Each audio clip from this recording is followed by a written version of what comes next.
മലയാളികൾക്ക് പ്രിയങ്കരായ നടിയാണ് ഭാവന.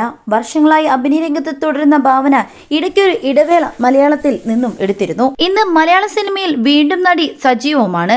സിനിമാ ലോകത്ത് ഒരുപാട് സൗഹൃദങ്ങളുണ്ട് ഭാവനയ്ക്ക്. ഒരു മാസം സംസാരിച്ചില്ലെങ്കിൽ എനിക്ക് വേണ്ടി എൻ്റെ ഫ്രണ്ട്സ് വരും. അവർക്ക് അറിയാം എന്നെക്കുറിച്ച്. പക്ഷേ എന്തെങ്കിലും വിഷമം വന്നാൽ ഞാൻ ആരെയും വിളിക്കില്ല. പ്രശ്നം വന്നാൽ ഞാൻ അങ്ങനെയൊരു ഷെല്ലിനകത്തേക്ക് പോകും. കുറേ ഫേക്ക് ന്യൂസുകൾ വരും. ഡിവോഴ്സാകാൻ പോകുകയാണ്, ഡിവോഴ്സായി എന്നൊക്കെ. ഒരു ഒഫീഷ്യൽ അക്കൗണ്ട് വയ്ക്കൂ, ആക്റ്റീവ് പോലും ആകേണ്ട. വ്യാജ വാർത്തയിൽ വ്യക്തത വരുത്താമെന്നാണ് എന്നോട് എല്ലാവരും പറഞ്ഞത്. അങ്ങനെയാണ് ഞാനൊരു ഇൻസ്റ്റഗ്രാമിൽ ജോയിൻ ചെയ്യുന്നത്. ചില സമയത്ത് ഭയങ്കര ആക്റ്റീവ് ആയിരിക്കും, ചില സമയത്ത് ഒന്നും ഉണ്ടാകില്ല. കമൻറ്റുകൾ ഇടയ്ക്ക് നോക്കാറുണ്ടെന്നും ഭാവന പറയുന്നു. ഭാവനയെക്കുറിച്ച് നേരത്തെ മഞ്ജു വാര്യർ പറഞ്ഞ വാക്കുകളും ശ്രദ്ധ നേടിയിരുന്നു. കാര്യത്തിൻ്റെ പ്രതീകമാണ് ഭാവന. അതിജീവനം എന്ന വാക്കിൻ്റെ ഉത്തമ ഉദാഹരണം. തൻ്റെ ജീവിതത്തോട് ഏറ്റവും ചേർന്ന് നിൽക്കുന്ന സൗഹൃദം ഭാവനയാണെന്നും മഞ്ജു വാര്യർ അന്ന് പറഞ്ഞിരുന്നു.